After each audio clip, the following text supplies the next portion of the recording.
everybody, Cindy A. Lewis here. Thank you for joining me today to count down to Christmas with the Crafter's Companion Advent Calendar. Today we need to open day 15, which is door 15 because it's December 15th.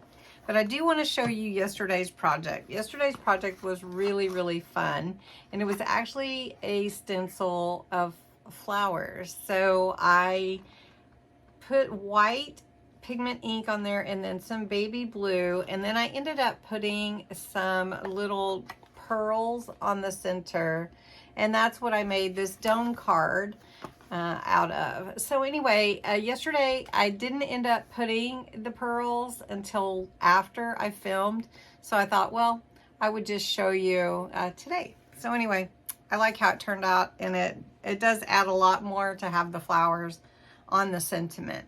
So let's see what is in day 15. If you haven't entered the giveaway December 1st, go to that video. It's linked below and enter to win an advent calendar just like this one. All right, let's open door 15. I cannot wait. Let's see, it's up here at the top. It's right here. So we're just going to open that door and see what's behind the door. What treasure awaits? What treasure is behind this door? If I can get my fingers in there. There we go. What treasure awaits us behind door 15? Oh, the angels sing. And it is, oh, a stamp and a die. So it's got this beautiful tree with a tree outline die. So cute. Okay, I have an idea. As many of you know, I have a Christmas planner, and we've designed it on my channel, and there's a free pages PDF on my website if you want it. I mean, Christmas is right around the corner, so I don't know if you do, but it's still available. So when I saw this little tree, I thought of a family tree. And so as you can see, I started preparing things here before I came back on. And I'm going to make a December daily journal page that is using this tree as a family tree. So I've got the Kevin Lewis family tree, which is our family. And I cut out the paper already. I'm going to stamp that tree. I've cut out a pocket just to fit, just a little pocket to fit on the page. And then we're going to vintagize this, as I like to say. I've got my pen where I just wrote the names on here. I've got little pictures that I cut out. I printed and cut out. There's Leo and Joy and Hondo. That's our babies. And then there's my son and me and my husband. And so I'm gonna cut out, I just wanted to show you just a white heart. I have this heart punch, and I just punch out that heart, and it popped out off the desk. And so just so you can see, I just took a pen and wrote. And if you don't like your handwriting, you could pre-print it if you want to.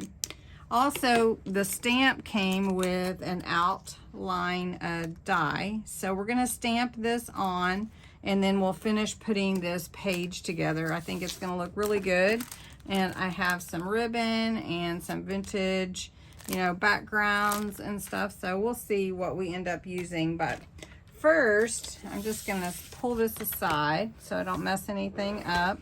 And we're going to stamp this tree onto white.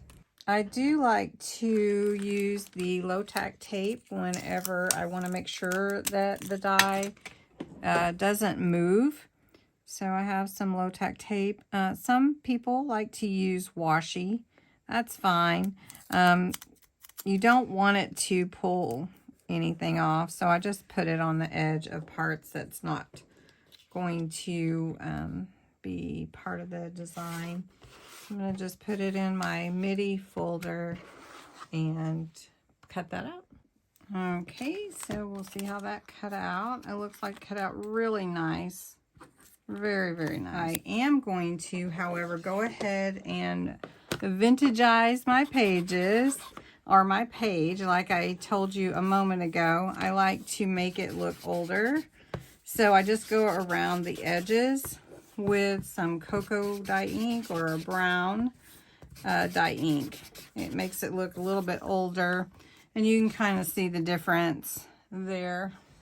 So I'm going to do that here. I did matte and layer a little bit just to give it a little bit to, I don't know, look a little more finished. Really like the vintage look. Okay, so this is going to be my page. And my thought for the layout is maybe a little bit different than what you might think. Let me go over this a little bit. I don't want that stark white. Yeah. So then I also have this. So what I like to do sometimes is when I try to finish something, that white just doesn't look good. So instead of going around it with maybe a gray, because this is different, I'm just going to go around it with my cocoa. Just bring that in a little bit. And you could add green if you wanted to, but this is just trying to make this a Christmas themed for my challenge.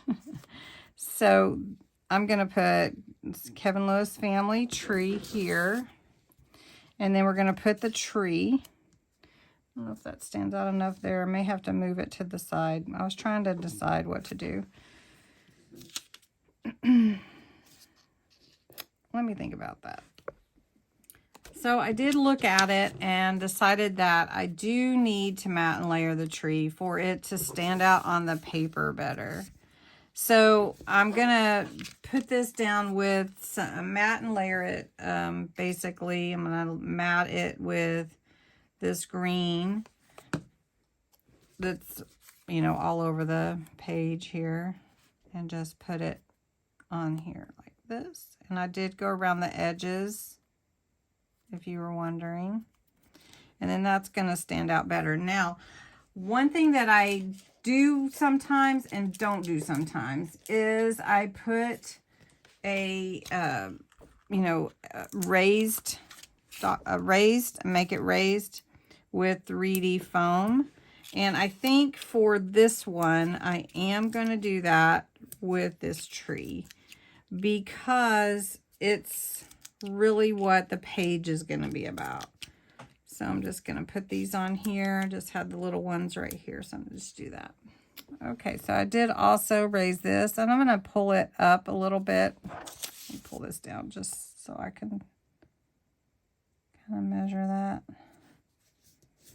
Now, it will make my page stand out a little bit, but that's okay. I mean, I tend to have fat journal pages. How about anybody else? You layer it up on your journal pages too. I like to do that. All right, so for the family tree, I'm just going to put it right here. So that's going to be our tree. Now, our hearts also need to be vintageized. I'm going to add the pocket on here, down here at the bottom. And I'm just going to use some double stick tape for that. You could use the 3D foam. I mean, you could do that if you wanted to. But I'm going to use my finger lift tape just because it's easy and I enjoy using that.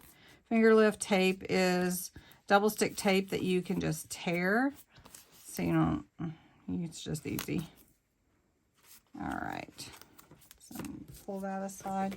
Now this pocket's not going to be very wide, but I don't need it to be. Not going to pile a bunch of stuff in there. Okay.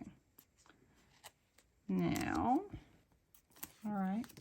Now this is going to go this way, right here at the bottom of the page, and I want to try to get it as even as possible. Now, I didn't put any on the bottom, so it could potentially fall out. But if you wanted your whole pocket to be, you could put the tape at the bottom as well.